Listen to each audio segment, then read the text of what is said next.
주영석 기자의 뉴스 속으로. 뉴스 속으로는 예방과 치료의학도 최고, 리퍼도 최고, 시니어 어르신들에게 서울 메디칼 그룹이 최고, 서울 메디칼 그룹 제공입니다. 미국의 대표적인 경제 전문가 중에 한 명인 로렌스 서머스 전 재무부 장관이 경기 침체 가능성이 매우 높다면서 강력한 경고를 하고 나섰습니다. 이 3월 고용 지표에서 신규 일자리와 실업률이 상당한 강세를 보이기는 했지만은 큰 의미가 없다라고 지적한 서머스 전 장관은 신용 경색 심화가 가장 중요한 문제여서 연준의 금리 인상이 이제 거의 끝나가고 있다며 동결을 강력히 시사했습니다. 특히 연준의 지난 2년 반 동안의 정책이 계속 어긋나 미국 경제가 어려워졌다면서 연준이 진지한 자성과 성찰을 해야 한다며 제대로 된 대응을 촉구하기도 했습니다. 주영석 기자. 안녕하십니까. 이 서머스 전 장관의 이번 주말 발언 어떻게 해석을 해야 될까요? 상당히 좀 의미가 있는 발언으로 보입니다. 로렌스 서머스 전 장관이라고 하는데 전 재무부 장관이었고 전 백악관 국가경제위원회 위원장이었고 전 하버드 대학 총장이었습니다. 정말 직함만 놓고 보면 이보다 더 화려한 인물이 있을까 싶을 만큼 대단한 인물이죠. 빌 클린턴 대통령 시절에 재무부 장관 지냈고요. 바락 오바마 대통령 시절에 백악관 국가경제위원회 위원장을 지냈습니다. 그리고 조지 W 부시 대통령 시절에 하버드 대학 총장을 5년간 지냈습니다. 정말 뭐 이 이력을 보면 미국을 대표할 만하다 이제 그런 느낌이 있는데 이번 주말 블룸버그 TV에 출연해서 현재 미국 경제 상황에 대해서 언급했습니다. 경기 침체 가능성이 매우 높다 이렇게 경고했고요. 그렇기 때문에 연방준비제도의 금리 인상의 끝이 보인다고 언급했습니다. 경기 침체가 매우 지금 걱정이 되는 상황이기 때문에 더 이상 금리 인상하기 어려울 거다. 이게 이제 로렌스 서머스 장관의 얘기였고요. 긴축의 시대가 끝나고 있다 이런 발언까지 했습니다. 그래서 연준이 거의 1년 정도 지금 이제 4월이니까 1년 넘었죠. 1년 넘게 가고 있는 이 긴축의 시대가 이제 끝나고 있다고 발언했고요. 그 마지막에 가서는 연준을 굉장히 질타했어요. 그동안은 계속 그래도 연준의 입장을 응원해 주면서 연준을 지지해 줬는데 이번 주말 방송에서는 지난 2년 반 동안 연준이 헛발질하면서 미국 경제에 위기를 키웠다고 강력히 연준에 대해서 비판도 날렸습니다. 네, 발언의 수위가 굉장히 높기는 합니다만은 경제 전문가들이 할 수 있는 발언들로 보인다 그렇죠. 이런 얘기가 많이 나오고 있습니다. 네. 그러면은 어떤 면에서 의미가 있는 발언인가요? 네, 지금 말씀하신 대로 그렇죠. 뭐 비판은 누구나 할 수 있는 건데요. 예. 로렌스 서머스 전 장관의 발언 중에 보면 긴축의 시대가 끝나가고 있다 그랬잖아요. 예. 이 말 자체가 굉장히 의미가 있다. 왜냐하면 그동안 로렌스 서머스 장관은 굉장히 매파적인 성향의 발언을 많이 해온 그런 대표적인 인물입니다. 그러니까 인플레이션을 잡기 위한 연준의 금리 인상을 강력히 지지했어요. 그러니까 인플레이션을 두고서는 경제가 제대로 들어갈 수 없기 때문에 무엇보다 인플레이션을 잡아야 되고 그러기 위해서는 고통을 감수해야 된다. 이게 그동안 로렌스 서머스 전 장관이 해온 얘기입니다. 그래서 이분이 언론 상대로 인터뷰할 때마다 굉장히 강성 발언을 서슴지 않아 왔고요. 그러니까 현실적인 인식을 바탕으로 해서 굉장히 냉정하고 비관적인 언급을 자주 하는 편이었습니다. 그러니까 이분은 굉장히 좀 비관적인 언급을 자주 했고 그래서 물가를 잡는 게 가장 중요하고 물가 잡는 과정에서 어려움이나 희생은 불가피하다 이런 부분을 강조했습니다. 그런데 이번에는 연준을 비판했잖아요. 그동안에 연준 비판 안 했어요, 이분이. 그래서 연준을 비판하면서 스탠스를 다소 바꾼 느낌이 들고 그렇기 때문에 이 로렌스 서머스 전 장관을 잘 아시는 분들이라면 느끼시겠지만 톤이 달라졌네. 이제 이런 느낌을 받으실 수 있을 거예요. 그게 가장 큰 달라진 점이라고 볼 수가 있겠습니다. 이번 그 발언에서 가장 의미 있는 대목은 뭐라고 생각하세요? 그러니까 가장 의미 있는 대목은 경기 침체 강조한 거고요. 또 로렌스 서머스 장관이 가장 하지 않은 발언이 뭐냐면 인플레이션이에요. 그러니까 그동안은 계속 언론 인터뷰 때마다 인플레이션을 강조했는데 이번에는 인플레이션을 거의 언급하지 않았습니다. 그리고 이제 경기 침체만을 강조했어요. 그래서 이 로렌스 서머스 전 장관이 이제는 관심이 인플레이션이 아니라 경기 침체로 옮겨갔고 나는 걸 느낄 수가 있었습니다. 그동안 미디어와 인터뷰에서 이 로렌스 서머스 장관은 계속 인플레이션, 물가를 강조했습니다. 그래서 물가를 반드시 잡아야 된다. 그 물가를 잡기 위한 고통을 우리는 겪어야 된다. 이런 얘기를 해왔는데 이번에는 경기 침체 위험이 심각하다는 점을 자세히 언급했습니다. 그 인플레이션을 잡기 위해서는 이 시간에 뭐 여러 번 말씀드렸지만 소비가 위축돼야 되고요. 소비가 위축돼야 물건이 안 팔리고 가격이 떨어질 거 아닙니까? 그리고 소비가 위축되려면 실업률이 높아져야 되잖아요. 자비 사라지고 돈을 못 벌어야지 소비를 못 하니까.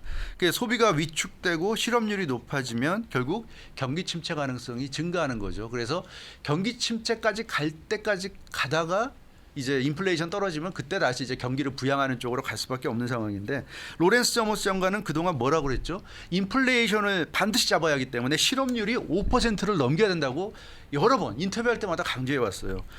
실업률이 최소한 5%를 넘겨야 물가를 잡을 수 있다. 고통을 분담해야 한다는 걸 역설했습니다. 근데 아직도 실업률이 3.5%밖에 안 되잖아요. 5%는커녕 4%도 안 되는데 로렌스 서머스 장관이 스탠스를 지금 바꾼 겁니다. 그래서 지난 주말 인터뷰에서는 경기 침체만을 강조했고요. 경기 침체 위험이 심각하다는 경고를 거듭했습니다. 그리고 지난 주말 인터뷰에서는 인플레이션에 대한 우려 이런 거는 거의 언급을 하지 않았어요. 그래서 이게 좀 달라졌고, 본인이 그동안 5% 이상 실업률이 높아져야 된다고 얘기했지만 지금 상황이 본인이 그동안 주장한 거와 좀 다르다는 거를 좀 인정한 것으로 이렇게 볼 수 있을 것 같습니다. 네, 지난주 금요일에 발표된 3월 고용 지표에서 신규 일자리나 실업률이 예상보다 강세를 네, 그렇죠. 보였거든요. 네. 그래서 연준의 금리 인상 가능성이 있다 뭐 이런 예측이 나왔습니다. 그런데 이에 대해서 서머스 장관의 의견은 또 다르더라고요. 네, 더 달랐습니다. 예. 그 3월 고용 지표에서 신규 일자리가 좀 선전한 것으로 나왔죠. 물론 네. 전망치보다 조금 못 미친다고 하지만 거의 비슷하게 나왔어요. 굉장히 많이 나왔습니다. 그래서 선전했고, 또 실업률도 3.5%, 거의 뭐 완전 고용 수준에 가까운 아주 낮은 실업률을 보였고, 그렇기 때문에 이거 이렇게 경기가 좋으면 계속 금리 인상해야 되는 것 아니냐 이런 얘기가 많이 나왔어요. 근데 로렌스 서머스 전 장관은 지난 그 주말 블룸버그 TV와 인터뷰에서 3월 고용 지표 의미 없다고 일축했습니다. 그러니까 1분기 마지막 달이잖아요, 3월이. 그리고 4월부터 이제 2분기에 들어가는데 1분기 마지막 달인 3월 지표는 1분기 끝자락의 분위기를 보여준 것이다. 그러니까 1분기에 그 고용 지표가 강세를 띠었던 그런 흐름이 나타났던 것이고, 이거는 큰 의미가 없다. 이거 가지고 또 이렇게 뭐 고용이 좋으니까 금리를 또 올려야지, 그렇게 생각할 필요가 없다, 이렇게 얘기했고요. 신용 경색이 매우 심각하다고 강조했습니다. 그러니까 시중에서 유동성이 줄어든 것이 큰 문제라는 그런 지적을 했고요.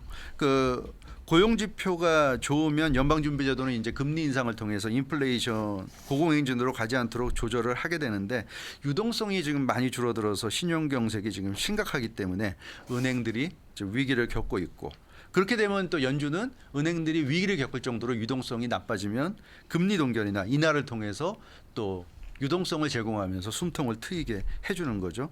그렇기 때문에 로렌스 서머스 전 장관이 이런 얘기를 한 것은 신용 경색이 인플레이션보다 더 심각하다고 지금 얘기를 한 겁니다. 그래서 인플레이션이 완전히 해소된 건 아니지만 지금 현재 인플레이션은 무난히 해소되는 쪽으로 가고 있고, 지금은 인플레이션보다 신용 경색에 대처하는 게 더 심각하기 때문에 3월 고용 지표에 신경 쓸 필요가 없다, 이런 메시지를 날린 것으로 이렇게 지금 분석이 되고 있습니다. 그러니까 지금 이 인플레이션도 완전히 잡히지 않은 상황에서 신용 경색이 심화가 돼 경기 침체 우려가 커지고 네. 있다.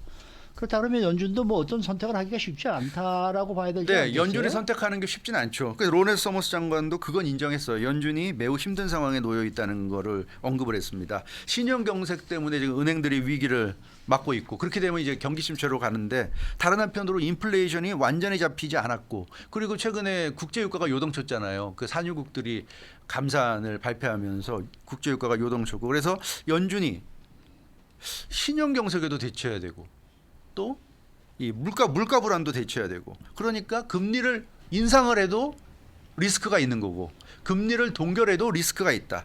그러니까 어떤 결정을 내리건 리스크가 있는 결정을 내릴 수밖에 없다는 이런 그 어려움이 있다는 점을 로렌스 서머스 장관은 지적했습니다. 그래서 연준이 예를 들어서 5월 3일 FOMC에서 0.25%포인트 금리 인상을 하면 신용 경색이 더 심화돼서 경기 침체가 가속화될 수 있고요. 그런 이제 리스크를 안고 인상하는 거고, 만약에 금리를 동결하면 인플레이션이 다시 오를 수도 있는 그런 또 물가 불안의 위험을 감수하는 그런 상황에서 금리 동결의 결정을 내린다 이렇게 볼 수 있습니다. 그래서 어느 쪽이 됐건 굉장히 쉽지 않은 선택을 할 수밖에 없다. 그 점을 로렌스 서머스 장관도 인정을 했습니다.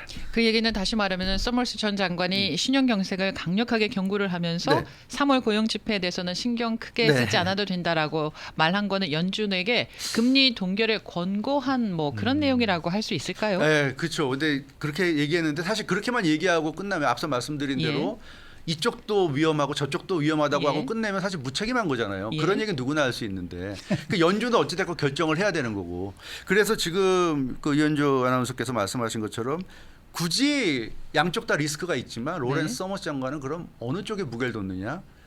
금리 동결 쪽에도 무게를 뒀다 이렇게 볼 수 있을 것 같습니다. 그 대놓고 연준에 어떻게 하라고 훈수 둘 수는 없잖아요. 또 뭐 예. 훈수 둔다고 해서 연준이 그렇게 따라한다는 보장도 없는 거고 다만 로렌스 서머스 장관은 이런 얘기를 했어요. 마지막까지 신중하게 모든 것을 고려해서 최종 결정을 내려라 이렇게 연준에게 주문했습니다. 여운을 남긴 발언이었지만 행간의 의미를 해석하면 이건 금리 동결을 강력히 시사한 그런 메시지가 아닌가 이렇게 좀 보여지는데 지금 3월 고용지표가 매우 좋게 나온 것처럼 보이지만 별거 아니다 이렇게 일단 얘기했고요. 그리고 경기 침체 가능성이 대단히 높다고 강력히 경고했고요. 그리고 그러기 때문에 그리고 마지막까지 신중하게 모든 것을 고려하라. 그러니까 연준이 지금 계속 0.25%포인트 금리 인상을 하고 있잖아요. 그런데 마지막까지 신중하게 모든 것을 고려해서 결정하라.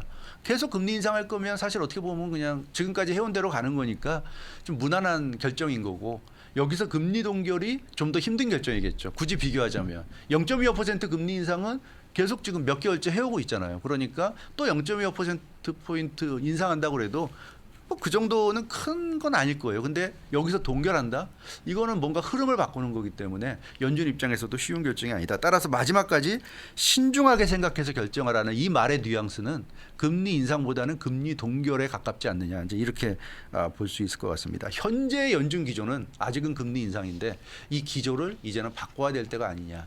이렇게 지금 로렌스 서머스 전 장관이 얘기한 것으로 이렇게 보여집니다. 근데 연준에 대해서 상당한 질타를 했다라는 얘기가 네, 있더라고요. 그렇죠. 이번에 보신 분들은 아시겠지만 아주 보기 드물게 로렌스 서머스 전 장관이 연준을 질타하는 분은 아닌데 이번에 아주 강력히 질타했어요. 그러니까 연준의 실책이다 이렇게 분명히 언급했습니다. 지난 2021년부터 인플레이션에 대한 경고가 계속 나왔는데 그럼에도 불구하고 연준이 인플레이션이 없다고 호언장담하면서 적극적으로 대응해야 될 그 타이밍을 놓쳤고 방치하다가 인플레이션이 고공행진이 이어졌다는 거죠. 그래서 인플레이션 못 잡은 실책이 있고요. 뒤늦게 인플레이션 잡기 위해서 급격한 금리 인상을 거듭했잖아요. 작년 내내. 그 과정에서 은행들 유동성이 크게 악화됐는데 이걸 제대로 포착 못했다는 거죠.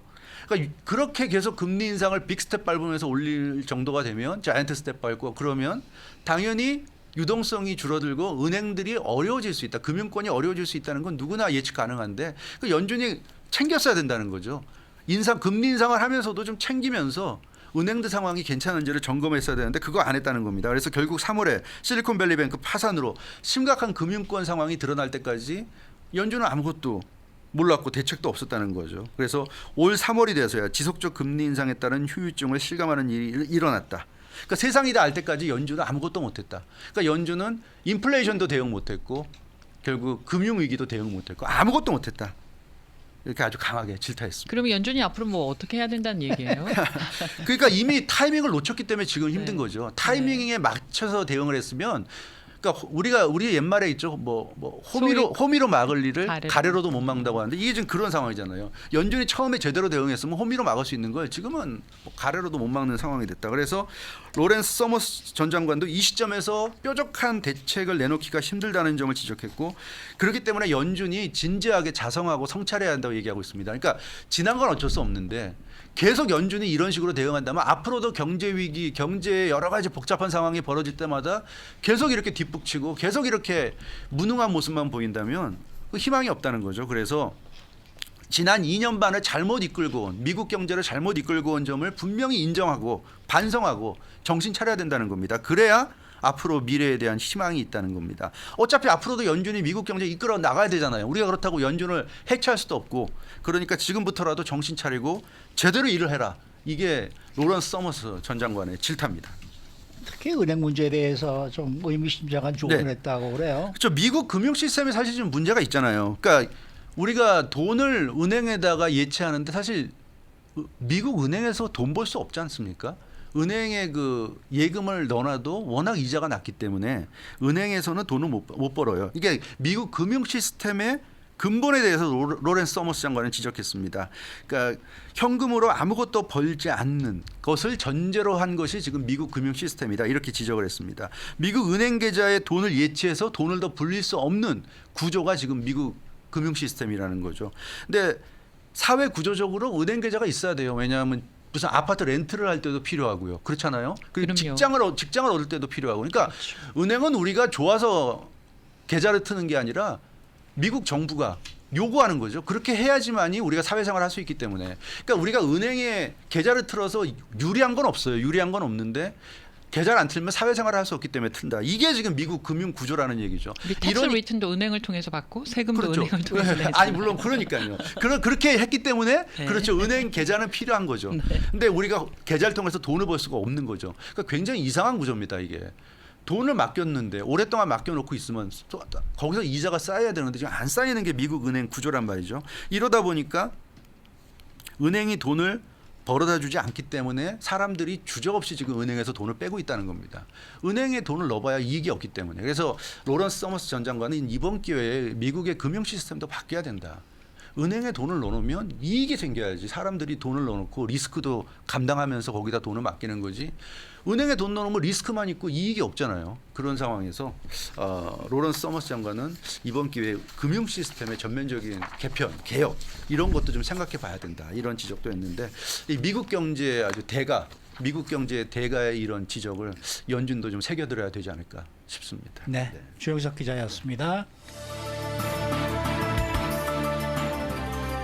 뉴스 속으로는 예방과 치료의학도 최고, 리퍼도 최고, 서울 메디칼 그룹 제공이었습니다.